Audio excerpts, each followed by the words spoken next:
Hallo ihr Lieben, hier ist wieder eure Sohalt und das ist der dritte Teil meiner Thailand-Serie, meines Thailand-Spezials, das in 4 Teilen kommen wird. Wenn du die beiden vorangegangenen Teile dieser Serie noch nicht gesehen hast, dann verlinke ich sie dir hier. Schau doch da gleich mal rein. Das erste Video war eine Thailand Haul, das zweite Video war mein Thailand Food Diary. Und jetzt geht es weiter. In diesem Video dreht sich alles um die Preise in Thailand, und zwar Preise fürs Taxifahren, Preise fürs Essen und Preise fürs Shoppen gehen, was man da ungefähr so rechnen muss. Ich war jetzt 3-mal in Thailand und meine Schwester auch schon 2-mal. Ich denke, ich kann da eine gute Aussage drüber machen und dann weiß man einfach, hat man eine grundlegende Vorstellung, auf was man sich da einstellen kann und wie weit man tatsächlich auch handeln kann, wo dann Schluss ist. Zuerst geht es los, es geht ums Taxifahren auf Thailand. Das ist total unterschiedlich, wo man sich gerade befindet.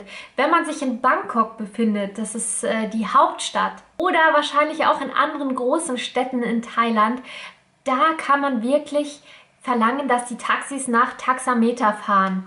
Das ist diese Taxiuhr, die sich da im Taxi immer befindet, die Zeit anzeigt, die Kilometer und was es dann kostet, und da wird wirklich haarklein nach Kilometer abgerechnet. Und das ist in Bangkok der Fall.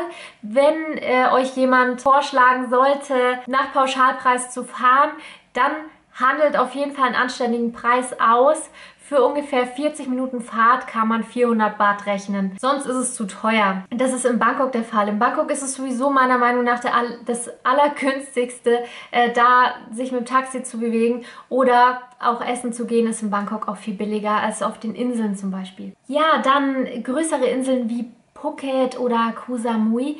Da gibt es auch Taxen sagt man, glaube ich, und aber auch Tuk-Tuks. Auf Phuket und Koh Samui ist es aber tatsächlich so der Fall, dass die kein Taxameter haben. Also da kann man lang drüber verhandeln und man möchte drauf bestehen und so, steht auf den Reiseführern, die haben aber teilweise einfach keine. Oder ich habe keine Taxen gefunden, die welche drin hatten. Das heißt, die verlangen tatsächlich Pauschalpreise. Auf was kann man sich da einstellen? Auf Phuket sind die Pauschalpreise immer so bei 300 Baht. Für 10 bis 15 Minuten Fahrt. Also das ist relativ teuer. 300 Baht sind dann ungefähr 8 Euro.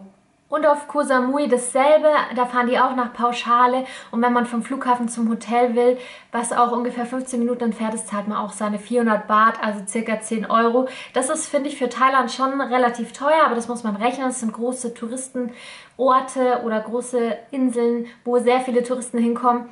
Und da muss man einen teuren Preis einplanen. Wir haben dann auch versucht, teilweise zu handeln, aber da geht gar nichts, weil der Taxistand nebenan, der verlangt genau dasselbe und das wissen die sprechen sich da ab, die sind auch nicht ganz dumm und deswegen verlangen die da ihre 300, 400 Baht für diese Strecken. Auf Koh Phangan dasselbe, das ist eine etwas kleinere Insel nördlich von Koh Samui, da kommt man auch nur mit der Fähre rüber, das heißt, die Touristenanzahl ist schon ein bisschen geringer als auf Koh Samui. Und auch da verlangen sie nur Pauschalen. Da fahren sie allerdings nicht so viel mit Tuk-Tuks rum. Das sind meistens Jeep-Taxis, also richtig schöne, luxuriöse Taxis. Und da verlangen sie so ungefähr 200 bis 400 Baht für eine Fahrt, je nachdem, wo es dann hingeht. Also 5 bis 10 Euro. Auf Koh Phi Phi, eine sehr kleine Insel in der Nähe von Phuket, da gibt es keine Taxen. Zumindest da, wo wir waren. Wir waren im Norden der Insel. Das seht ihr noch in meinem nächsten Video, in meinem 4. Teil, denn da erzähle ich über die ganzen Hotels, in denen wir waren. Und auf Koh Phi Phi gab es, wie gesagt, keine Taxen. Man konnte dann mit dem Longtail-Boot, also das sind diese Tuk-Tuk-Boote, die aussehen wie so Bananen, und die wurden als Taxi genutzt, dass man wirklich vom Norden zum Süden fahren kann. Es war aber sehr, sehr teuer. Da hat eine Fahrt so um die 20 bis 30 Euro gekostet.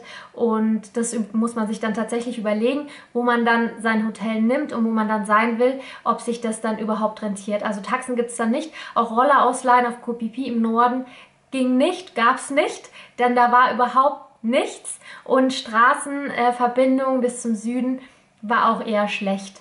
Also das muss man sich dann überlegen. Aber man hat dann an solchen Orten natürlich den Vorteil, es ist ruhig und es ist wenig los. Auf Koh Lanta war ich das letzte Mal 2012 Und damals war es so, da gab es überhaupt keine Taxen, da gab es nur Tuk-Tuks. Also die Koh Lanta ist eine relativ große Insel, aber das Ganze sind sie mit Tuk-Tuks abgefahren. Also das heißt, die haben dann auch uns Touristen, wenn man dann Transfer gebucht hatte, haben die uns in solche Tuk-Tuks reingesteckt mit unseren Koffern, wo es schon richtig eng war, zu zweit mit 2 Koffern dann da zu fahren. Und da war es Fahren aber auch relativ günstig. Das waren aber auch Pauschalpreise. Also klar, im Tuk-Tuk hat man kein Taximeter. Zweiter Punkt, jetzt komme ich zum Shoppen in Thailand. Man shoppt am allerbesten auf den Märkten, das ist ganz klar. Wirklich richtige Geschäfte gibt es auf den Inseln selten.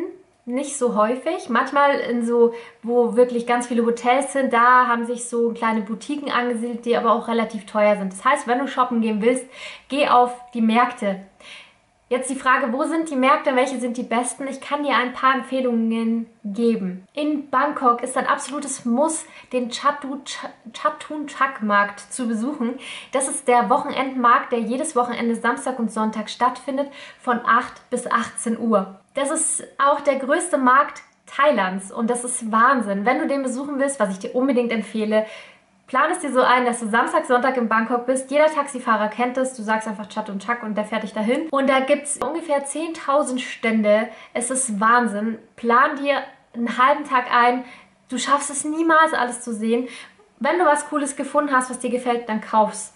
Denn du wirst es nachher nicht mehr wiederfinden. Da gibt es alles von Kleidung, Schuhe, Haushaltsartikel, Souvenirs, ganz klar, Einrichtungsartikel, es gibt Essen, es gibt eine ganze Abteilung, wo sie grillen und wo sie Currys und was weiß ich was zubereiten. Also das ist echt Wahnsinn. Pack dir Sonnenschutz ein, denn nicht alles von diesem Markt ist überdacht und es ist sehr heiß. Also bestenfalls, du gehst vormittags hin. Wir haben das leider auch nicht geschafft, weil wir ausgeschlafen haben und waren dann direkt in der Mittagshitze. Geht auch, man muss einfach nur viel trinken. Viel Kokosnüsse trinken. Dann in Phuket. Der Markt, den ich dir unbedingt empfehlen muss, ist der Wochenendmarkt. Der ist nur Samstag und Sonntag. Und das ist ein Nachtmarkt. Der geht um 16 Uhr los und endet um 22:30 Uhr. Der heißt Nakha Market und befindet sich gleich beim Wat Nakha. Das ist, Wat ist dieser Tempel Nakha, so heißt der. Das Ganze ist in Phuket Town. Wir sind da mit dem Roller hingefahren, das würde ich dir auch empfehlen, denn die Shuttles vom Hotel sind halt völlig überteuert, nur dass sie dich hinfahren und dass sie dich aber zu einem fixen Zeitpunkt auch wieder abholen. Und der Markt ist so riesig, so wahnsinnig riesig. Wir haben es gar nicht geschafft. Wir waren um 7 Uhr da und das war dann bis um 10 hatten wir Zeit. Das hat aber gar nicht gereicht. Also sei am besten um 16 Uhr da, damit du wirklich alles sehen kannst und fahr selber mit dem Roller hin oder mit dem Taxi, denn dann bist du einfach frei, wann du zurückfährst. Das ist besser. Auf Koh Phangan gibt es auch einen ganz, ganz tollen Nachtmarkt. Der ist im Süden der Insel. Wir hatten unser Hotel im Norden, das war aber trotzdem nur eine Fahrt von 20 Minuten, also die Insel ist gar nicht so groß. Er ist in Thongsalas Walking Street Night Market. Also wenn du das dem Taxifahrer sagst, dann weiß er Bescheid. Der hat auch immer samstags geöffnet, 16 bis 22 Uhr. Und das ist die Straße am Pier, die geht halt meistens so ganz geradeaus. Und da sind rechts und links Stände und das ist wirklich toll. Ist jetzt kein Vergleich mit dem Markt in Bangkok oder in Phuket Town. Viel, viel kleiner, gar keine Frage, aber total schön gemacht, total süß. Und da gibt es auch Klamotten, Souvenirs, Schuhe und Essen ohne Ende da zu genießen. Kommen wir zu den Preisen. Was muss man denn auf so Märkten für Kleidung zum Beispiel rechnen? Also Damen-T-Shirts, einfach so normale T-Shirts oder auch mit Aufdruck oder so, kriegt man für ungefähr 100 Baht. Wenn sie teurer veranschlagt sind, kann man meistens handeln. Das sind ungefähr 2,50 Euro. Männer müssen da immer ein bisschen mehr zahlen. Der günstigste Preis, den wir aushandeln konnten, den ich jetzt dreimal Thailand je gesehen habe, war 150 für ein Männer-T-Shirt. Also das sind ungefähr 3,75 Euro. Für Flipflops kann man im günstigsten Fall 80 Baht bezahlen, das sind 2 Euro. Ich habe aber auch, also oft sind die auch zwischen ungefähr bei 150 Baht. Also bei 3,75, also 80 bis 150 Baht. Dann Kleider. Kleider in Thailand shoppen macht wahnsinnig viel Spaß. Die sind immer günstig. Zwischen 150 und 200 Baht, also 3 bis 5 Euro, kann man für ein Sommerkleid rechnen und hat was Wunderschönes. Sowieso Maximum 5 Euro, egal was du kaufst. Ich habe immer das Gefühl, die Thais überschreiten diese 5 Euro Grenze fast nie, was Frauenkleidung angeht. Dann beim Essen, was kostet Essen so? Fleischspieße, die es auf den Märkten immer gibt. 40 Baht, das entspricht 1 Euro. Papayasalat, ich liebe Papayasalat. Der ist wahnsinnig scharf. Der besteht aus Papayas, Bohnen, Tomaten, getrockneten Shrimps, Limettensaft, Fischsoße, Erdnüsse. Wahnsinnig lecker, und wenn du gerne scharf isst, dann probier den mal. Den gibt es zwischen 50 und 70 Baht, das sind 1,20 bis 1,70 Euro. Currys auf Märkten ungefähr 50 Baht, 1,20 Euro. Dann gibt es öfters geräucherten Fisch oder so Fisch am Ganzen, ungefähr 150 Baht, was dann so 3,75 entspricht, 3 bis 4 Euro kann man rechnen.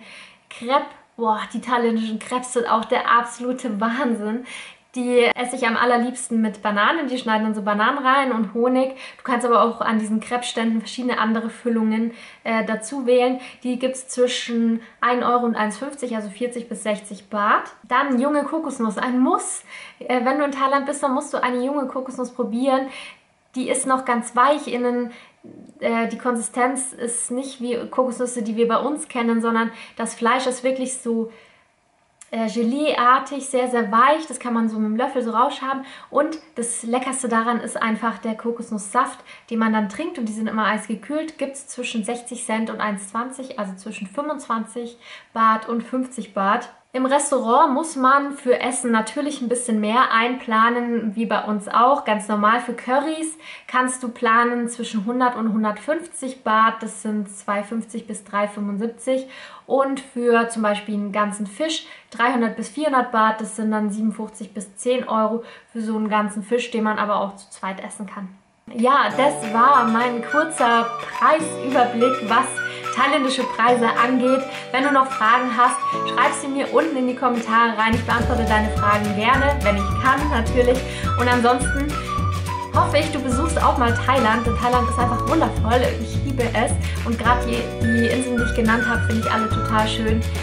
Wobei Platz 1 hat definitiv Koh Phangan, meine Lieblingsinsel. Siehst du aber in meinem 4. Teil dieser Serie dann noch, werde ich dir dann auch hier verlinken, sobald es online ist nächste Woche.